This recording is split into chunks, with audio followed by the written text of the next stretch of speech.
Welcome to another episode of Word from Home. My name is Jem Laquian. If you're new to this channel, make sure to give us a like below and hit the subscribe button. On this show, we speak to athletes, artists, and creatives to share their stories that can inspire you guys, myself included, and the next generation to pursue their passions and their purpose with whatever it takes.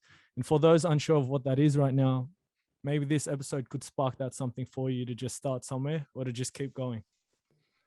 I'm excited for this episode to learn more, as today's special guest is the co-founder and podcast host of Wealthi, a real estate investment platform helping investors find qualified opportunities, combining knowledge and experience with the latest technology to create a seamless end-to-end experience for property investors.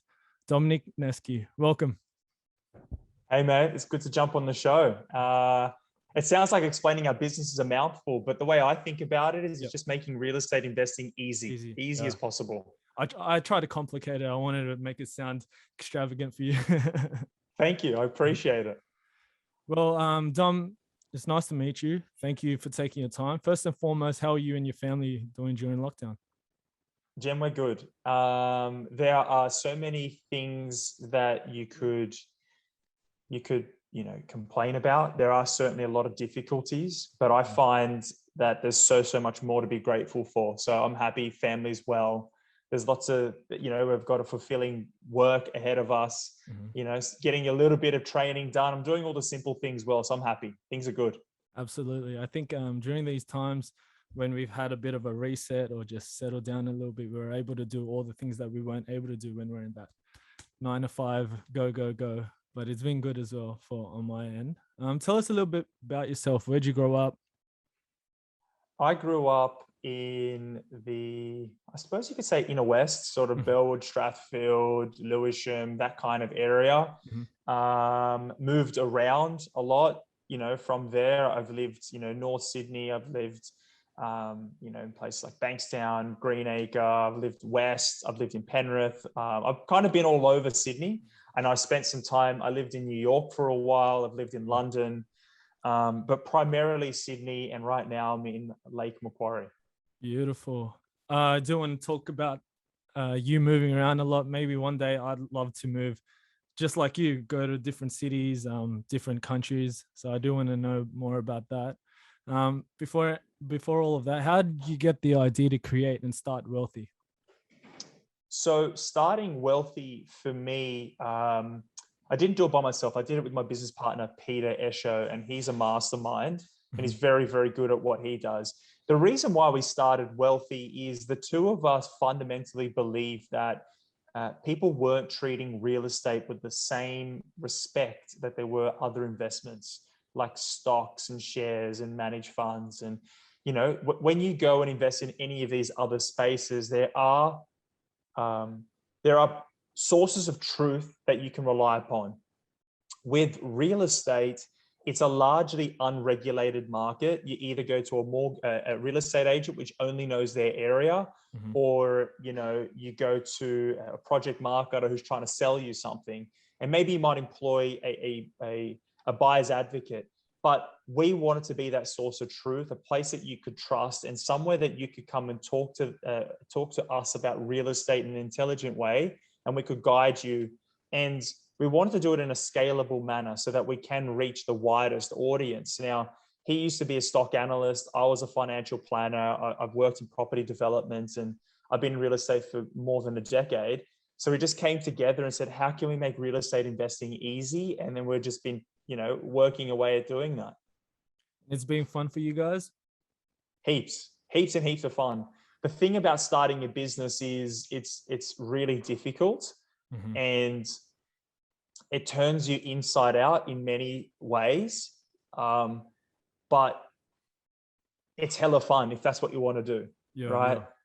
I have, from a very, very young age, have always been very aspirational. I've always been sort of looking how I could create freedom for myself, how I could create passive income, how I could earn lots of money, or how I could, create space in my day to kind of live life by my own design. And one thing is I realized that you need to start a business, or you need to start some kind of creative venture where you can earn your own money and you have control over how you can live your life. Yeah. So one of them is creating a business, and I've created lots and lots of different types of businesses that have all kind of failed, and this is the one that's working. Beautiful. Are you able to speak more on Wealthi and the business model and what you guys actually provide? And who's your like target market at the moment? You guys have people in their 20s, 30s? Everyone. I mean, Everyone. it's you shouldn't say everyone, Yep. but Wealthi is a place, it's a marketplace, it's a platform, it's a place where we have our investment specialists will sit down with people like yourself. They could be first home investors, second time or third time investors. Mm-hmm. And we have property all over Australia that we've qualified as good quality investment vehicles. Mm-hmm. And we qualify it based on key investments in infrastructure. Is the area getting better with Mm-hmm. schools and work? Is there economic activity? Can people get a job close nearby? Is there population growth? Are there changes in the population from lower income to higher income? Mm-hmm. We're watching the market for the key criteria that makes it a good investment vehicle. And we qualify the stock. Clients come to us, we look at their life, we look at their fears, their aspirations, their goals, and we create a plan. And then we match that plan with what they're after, and then we go and find properties for them. Yeah. Now, the way that we get paid is when you go buy any piece of real estate, you'll go buy it on the open market, someone's selling it. Mm-hmm. There's an agent involved, they're getting paid. So what we do is we go to the developer, the builder, the landowner direct, and we say, hey, I've got 5 or 6 clients that would like what you've got. Instead of you paying the agent a fee, you give us that fee. Yep. Okay. Does that make sense? Yeah, definitely makes sense. And you guys don't charge your clients at all. It just, the fee that comes from the developers go to you. That's exactly right. Mm-hmm. So rather than there being an additional cost, that money that was going to be paid to LJ Hooker, Mm-hmm. we take that only when our clients purchase something. Perfect. And you're able to assist your clients in finding the first, second, third properties. Understand? Yeah, first, second, third, fourth, fifth. Some of our clients are very sophisticated, and then we could do duplex investments. We could put money into unlisted property trusts. We can structure different vehicles. We can get very, very complicated, but where our niche or where we feel comfortable is helping people just get started. Get started. Okay. Just like this podcast. Hopefully everyone that's watching over here, you guys can, I'm going to leave the links down below for Wealthi. But in your own opinion, Dom, how's the market looked during lockdown, and what are the significant changes you've seen? And where's this Sydney market's going to crash one day? It's soon going to crash. So what's happened post-COVID, and where's the Sydney market going? Is that what your questions were? Yeah, like what, in your opinion, what's happened during this time of lockdown? And everyone says, even with this, everyone keeps saying the Sydney housing market's going to crash. Even with this COVID economic downturn, we haven't seen it. It's actually gone up. So in your opinion, what do you think's happened? Well, there are a number of things that have happened. Real estate fundamentally is supply and demand, right? If there's lots and lots of demand, not a lot of supply, prices go up. Now, demand is impacted on a few different ways. One is the cost of capital. So how much does it cost to go and get a loan? So debt, so money from the bank. Mm-hmm. And then there's, fiscal policy. So the government incentives. If government makes it hard for you to go and get property, then you're not going to buy it. But if they make it easy, you will go buy it. Yep. Now, when COVID came about, we're in an environment where interest rates are at the lowest they've ever been. Mm-hmm. So you can go to the bank and get debt very, very cheap. So it's capital's very cheap, lots of free flowing cash. Banks are giving money out. Yeah. Second thing is the government started making it very easy and in fact incentivizing people to buy property. Mm-hmm.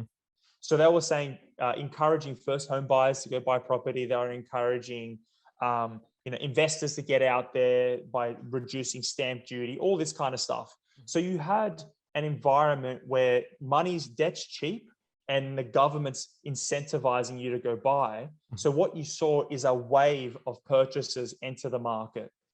Okay. Yep.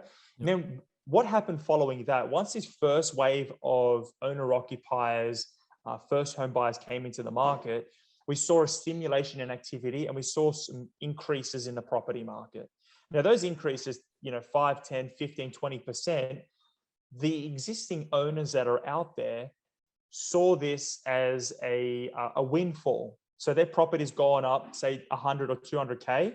They've now taken that money out of the facility and they're buying properties. Another one. Yep.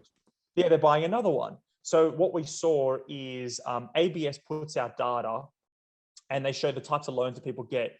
There has been 100% more investors in the market this time compared to last time this year, or same time this time versus last time this year. Mm-hmm. So what we're seeing is owner occupiers are now competing with investors. And in this environment where we're currently locked down, there's very low levels of supply. No one's listing their property, but there are a lot of purchases that are out there. Another thing that we saw is COVID made us spend a lot of time at home. So the house became a very important place for us. People started thinking, do I need more space? Two things happened. One, people moved out of the city. They went to regional centers. Regional property prices jumped a lot. And the other thing is people started realizing rather than renting, I could go buy. I've saved all this money because I haven't gone anywhere. Let's go buy a house. I'm not traveling anywhere. I'm not buying any cars. Let's go buy a house. So all of these people stepped into the market. They upgraded their homes. And now you're in this environment where lots and lots of people are buying and there's not a lot of stock. Yeah. I've tried to summarize it all. No, that makes sense. And I'm assuming as well, a lot of people now that were in the office working in the city, this is going to be a new norm. Like right now, we're both working from home. That people have thought out that they can move regional, just like yourself, and have a big space. Don't have to work in, don't have to live near the city anymore. They can have a nice place out a few kilometers out from the city. And do you think that's also made property prices jump up as well? Yes, it has. I mean, we're now looking at a new norm. The advent of the internet changed things. People, online commerce changed things. We're in an environment now where working from home or working remotely is the new norm. I saw a study the other day where it was something like if everybody was told to go back to work, something like 70 or go back to work 100% of the time, something like 70% of people would go to their bosses, I'm not coming back. 100%. And for all of you that are listening, I put my finger up because I think, people tell their bosses basically to get stuffed. It's true, because we want that flexibility and we're used to it. And we've shown that we've been able to do it for 2 years now for us. That's exactly right. And I love it because people are now getting a sense of what it's like to run a business. You can work within your own times. You're accountable to yourself. You're accountable to the person next to you. And you've got a bit more flexibility in your day. So I like that this has happened. And I'm a massive proponent for it. Me too. Because without work from home, I don't think I would have been able to start this platform. Because I would have just been 9 to 5, and then 2 hours. I live out west as well. I live out Blacktown, and the travel back and forth takes up a lot of your time. So there wasn't much time to be working on different things that you're passionate about. But I came across Wealthi on YouTube, as I said, and I watched one of your videos, and you mentioned that you and your partner bought a property within your means, and now rent it out in Coogee, which no, sorry, you rent out in Coogee.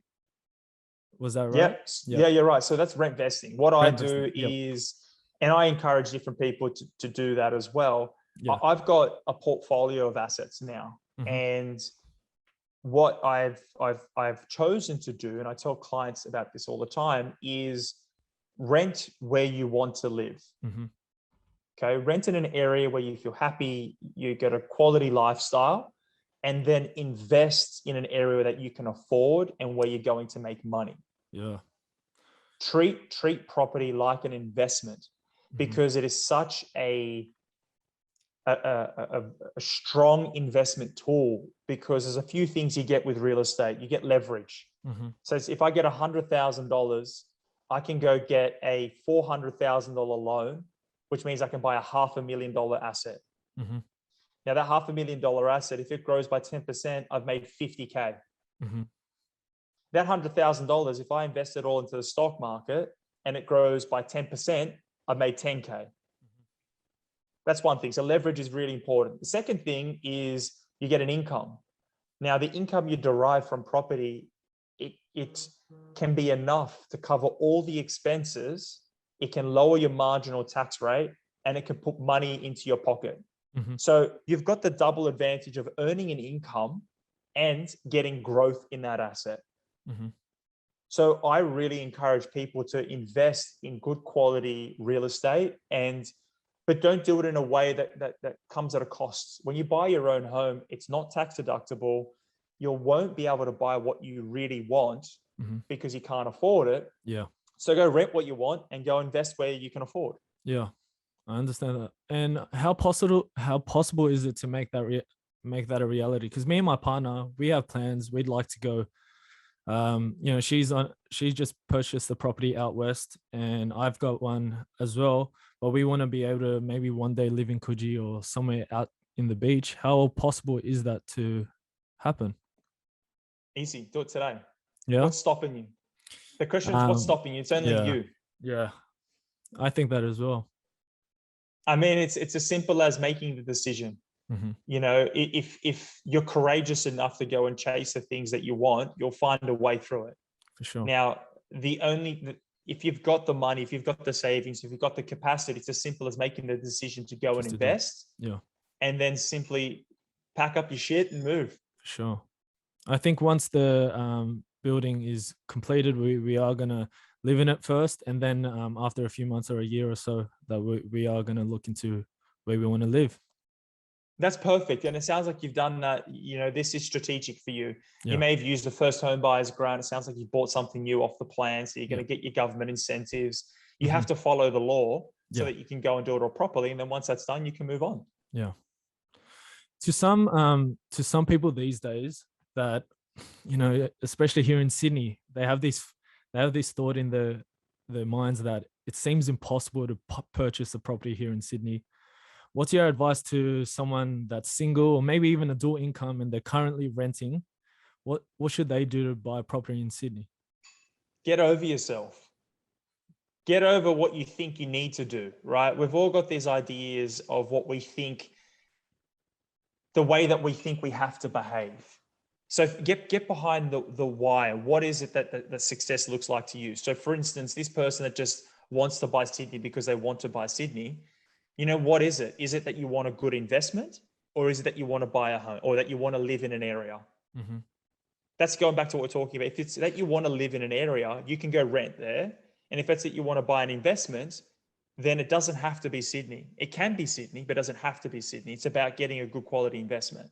Yeah. So I think to those people, get clear on what it is that you're actually after and chase that, not what you think it is. So I've had the benefit of living in New York, living in London, and I can tell you the people that live in New York City or Manhattan aren't deluded enough to think that they can afford to buy in Manhattan.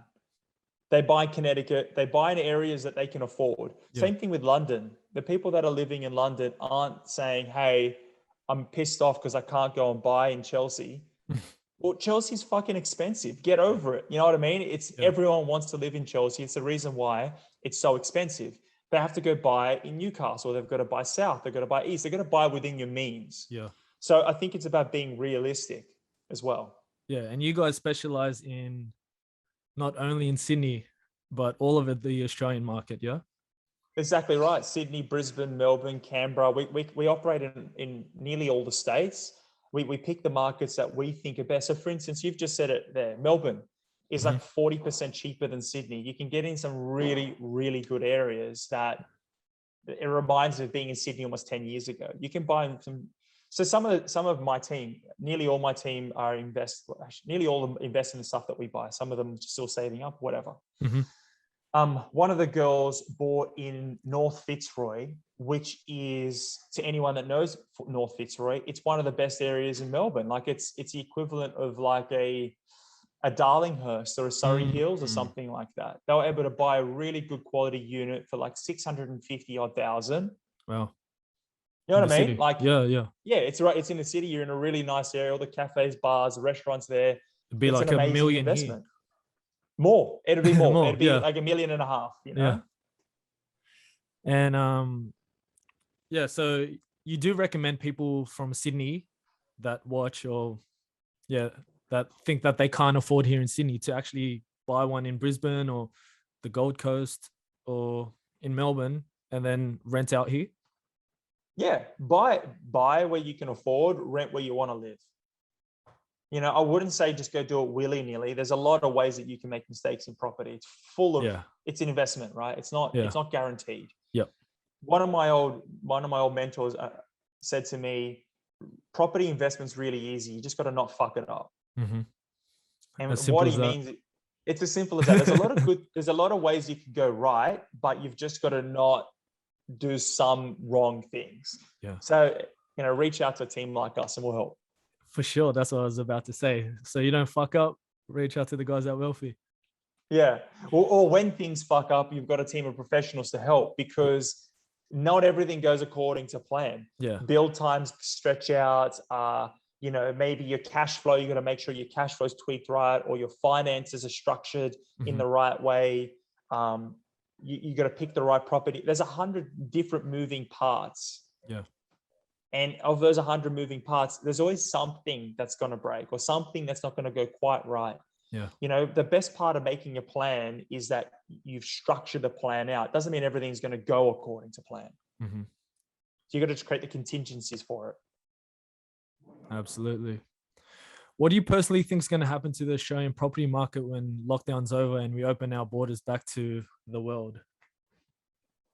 You know, outside of any black swan event, so any further crazy things, I'm a massive optimist, and you kind of need to be a little bit of an optimist to go and start a business. So you'd expect that of me.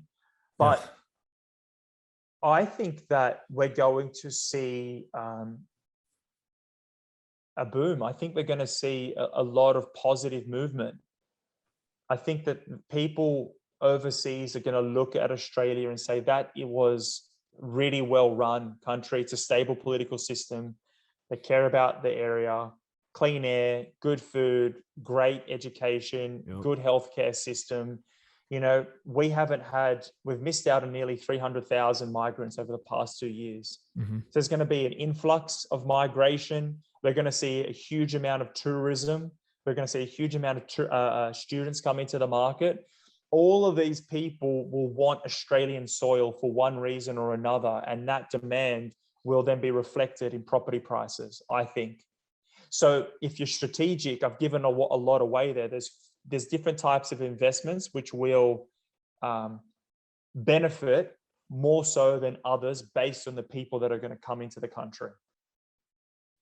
I think so too. My dad, I'm not sure where you're from, as in your background. We're from the Philippines, and COVID has taken that country. It's been crazy. Even though we're in lockdown and we feel that we've been bogged down, COVID's gone rampant in the Philippines. And I know that they look at Australia and they only see very minuscule to what they've had over there. So I'm sure there's going to be a lot of wealthy Filipinos that are going to try and move out to Australia. And my dad thinks like people from India. I'm not sure where you're from, but a lot of immigrants are going to come out to Australia.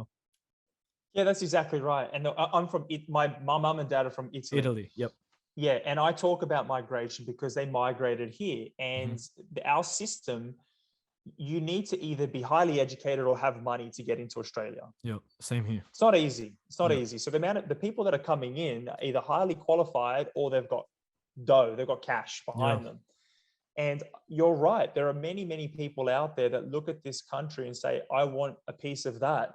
You know, during the 70s and 80s, had a lot of Italians. During the 90s, had a lot of Asians. And then, you know, 2000, seeing a lot more Indians coming through.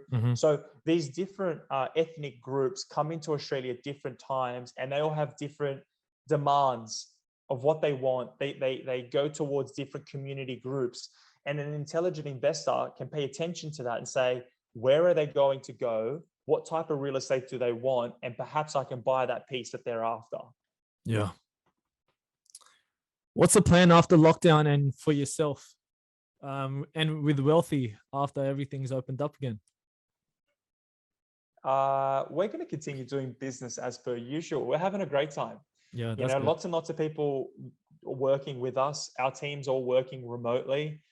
You and I were talking about it earlier. I've moved to basically a holiday destination. It Yeah. was always my dream to buy a holiday house. So I'm currently building that. I'm going to be living in there for a little while and just kind of just enjoying myself while I'm working, taking a breather, Enjoy and life. yeah, enjoy life a little bit in some very subtle ways. And then also we're growing. So we've got an office in London. So we help Australian Wow. expats buy real estate back at home. We're still growing. We're looking for good people that want to change the world in the way that we are. So Yeah. we're always looking to hire amazing people. We've just launched a couple new initiatives. We've got Wealthi Private, so that's for the more sophisticated investors. We've launched another initiative. So we're paying attention to carbon emissions, and we believe in leaving the world a better place than what we've inherited as. Mhm. So now for every investment, we've estimated about 80,000 tons of carbon that gets emitted to create that investment. Yeah. So now we're going to offset the carbon by buying the carbon credits for all the investments that go out. So we're putting money into, you know, reforestation, cleaning water, you know, doing all these initiatives to, you know, make the world a better place, really, through investing. So we've got our hands full with lots and lots of different exciting initiatives. Yeah. Tell us more about, you know, you've got all of that side to the business side, but tell us more about the podcast and the content. How did that all come about? Just passion for what I do. Yeah. You know, I've been doing podcasting or videos before Wealthi. What we believe at Wealthi is that anyone can be wealthy by their own definition. Mm-hmm. And we want to have an active part in helping as many people as we can. Part of that is helping investing in assets, and the other part is by giving away information. It doesn't hurt me to help you. Yeah. You know, and there's an old saying in Italian saying where it's basically, if one eats, we all eat. So if I've got something good, I want to share it with you. Yeah. So that's what we try to do with the podcast. How can I keep on sharing the information that we've got? We've got Wealthi experts where we're talking to experts in their field about what they're doing and how they leave the world a wealthier place. We talk with developers, landowners. We talk to clients. So we continue doing that. Today, I want to be doing a whole heap of work on Wealthi Academy. So for anyone out there that wants to learn about real estate, you can jump on Wealthi Academy. It's free. You can click in and watch all the videos about how to invest in real estate. I'll tell some stories about my investments, how they work, the issues that I found. Yeah, man, I just want to create good stuff and push it out to as many people as I can. Yeah, I love that. That's how I found you guys. I was going through YouTube. I actually, you know, I've had these talks with my family and friends about we've got a property, but we'd love to live by the beach. And I searched up Rentvesting, and you guys were like the second or third search up there. And then I watched you explained it, and I was like, I got my sister and my partner to watch it. And then I was like, I left that comment, and then Jenny reached out to me. So it's been cool, and I get to meet you, and hopefully I'll be a part of that academy as well, because I do want to get to know more about everything. You're more than welcome. And if you ever need anything, you just reach out. For sure, 100% will. Hey, I just want to ask, who in your life, you know, who in your life has inspired you to do great things that you've done? It can be, you know, your family, or not a celebrity, but a sports star. That's most of us boys. Who, if you can see here, everyone knows Kobe's been my biggest idol growing up, and Manny Pacquiao. Who's been your biggest inspiration? It's going to sound very, very cheesy. So I'm sorry to all your listeners out there right now. And you know, maybe I'll whisper. But honestly, my mum's inspired me. Mm-hmm. She came from a family of 16 kids. Wow. They migrated to Australia. They're a poor family. My mum didn't come from much, and she's worked to create a beautiful life for herself. And when I was growing up, all I wanted to do was build something stable and financially secure for my family, my friends. We were always the hosts. We always had people at my house. Yeah. And I love that my mum has such a big and open, generous heart, and she was always free to give things away. So I wanted to create that for my family, my friends. It's why I'm buying a holiday house, so I can host my friends. Everyone, I now yeah, do that's these cool. things so that I can give. I want more for myself so that I can give it away, if that makes sense. And that's my one of my biggest inspirations was her. I love that, because me, on wherever I take this journey, I want to be able to, just like you, bring everyone with me, like everyone that means a lot to me. I want to bring them all with me. I'm with you. It's there's no point eating a beautiful meal by yourself. Yeah. There's only so much gratitude you get from that. When you have something nice, you want to share it with someone else. When you're winning, it's great, but it's so much better if you can share it. If you've got a beautiful view, you take a photo so you can share it. You want someone else to have that experience, Sure. Did you grow up with many siblings, or is it just you? I've got a younger brother and a younger sister. My brother lives in London. My sister's in Sydney. They're characters. They're more outgoing and louder than I am. Mm-hmm. And just like you, I'm guessing they're dream chasers as well. Yeah, they're dream chasers in their own ways.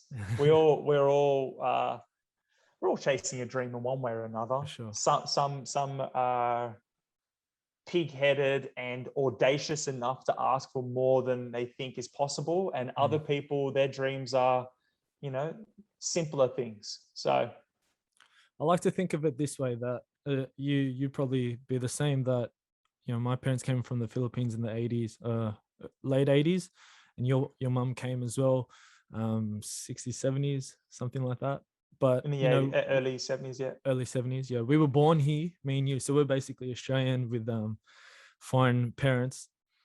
But they've done everything, sacrificed everything for us, and now we just got to take that opportunity and just run with it. So, and I see that you're doing everything you can relentlessly to run with it. Man, nothing's that hard. That's the thing. Like, you look at our parents, our grandparents, my mum's mom, like my grandparents came here. They had 16 kids. They had no English skills. Like, what the fuck is that? They had to come and they started with nothing, zero, and they created something. They looked after a family. They created a legacy. You've got to throw yourself at something, so you may as well enjoy the journey, or go throw yourself at something that's worth your energy, your time. You're going to work on something, so go and choose what it is. For sure. And really go for it. Especially out here in Australia's got so many opportunities. We're not bogged down. No, there's no excuses here. There's no excuses here. Before we wrap it up, I've got one last question. Who would you like to see on our show, knowing that we've got what we're about passions, but when you answer whoever it is, you got to help us get them on. Who would I like to see on your show that I can then also help you get on your show? Yeah, an athlete, someone that we don't know, an artist, a creative that's really going for it. Wow, that's a tough one. I'll leave that. Because I'll tell you who I'd like to see on your show. Yeah, but I don't know if I can help you get them on here. I like watching a guy named Tom Bellew. I also like Lewis Howes. I like these Lewis are guys. Howes. Love him. Yeah. I message him sometimes. Well, there you go. So these are guys that I watch, and I like their show, and you've got a very similar message. I'd love for you to have one of those guys on your show, because it'd be amazing for your podcast, and I think that you'd get a lot from it. Yeah, I follow Lewis. Crazy. One time he had Kobe on his show, and I didn't even know who Lewis was. I just watched that interview because it was Kobe. And then I put it up on my story, and I was like, man, this was a great episode. This was a great podcast episode. And he reached back. He was like, thanks, man. And I was like, oh yeah, cool. And I followed him. And then 3-4 years later, as I watched content, Lewis Howes, and I went to message him about one of his episodes. And then I saw that he's already replied to me, and I go, I've spoken to this guy, and now I full follow him. So I'm going to cut that clip. I'm going to try to reach out to him, try to get him on, and I'll be like, Dom, you made this happen. You put that out in the atmosphere. I put it out there. The energy is out there for you. And when you see it, I'm going to make sure Lewis reaches out to you as well. Thanks, man. Pay it forward. Hey, thanks, Dom, for your time and sharing your story and wealth of knowledge with us. How can our audience get in contact with you for your investment advice? Jem, thank you for creating space for me on your podcast. I appreciate it. All the questions you're asking me have been good. I've enjoyed myself. For all of you that are still listening, watching, and are here, it's Wealthi, Wealthi, just wealthi.com.au. If you Google that, I'll be surprised if you don't see us. Google my name, Domenic Nesci, Domenic Nesci. Just, Google it. You'll catch us everywhere. And I apologize in advance because we've got retargeting pixels, so we're going to follow you around after that. No, I love it. Hey, I'll leave all the details below. Check out Wealthi on their website. There's a big source of resources, opportunities for you guys to learn more about property investing within Australia. Follow and subscribe to the YouTube channel. Dom and his team have great content there, and I've seen them on Spotify, Apple Podcasts. I'll leave all the links below. And if you've learned something today and enjoyed this episode, make sure to give us a like and subscribe below. Share this with your family and friends. I would love that. And follow us on all audio platforms and social media at Start Somewhere Media. Hope this helps to get you guys started. Thank you, Dom. Thanks, man. If you guys are new here to this channel, make sure to subscribe. If you haven't already, give us a like. It helps us trigger that algorithm. Follow us on Instagram, TikTok, Facebook, LinkedIn. Try and get that content out. Let's see who's next. This episode wouldn't have been possible without cyber1systems.com.au. I'll leave all the details around here down below. I'll leave a link as well. If you guys in Sydney or Australia-wide need help with IT services, get in contact with them. They built me a computer so that I'm able to edit all our content efficiently. If you need help with like web platforms or creating an app or developing something for your brand, definitely get in contact with them. See you next time.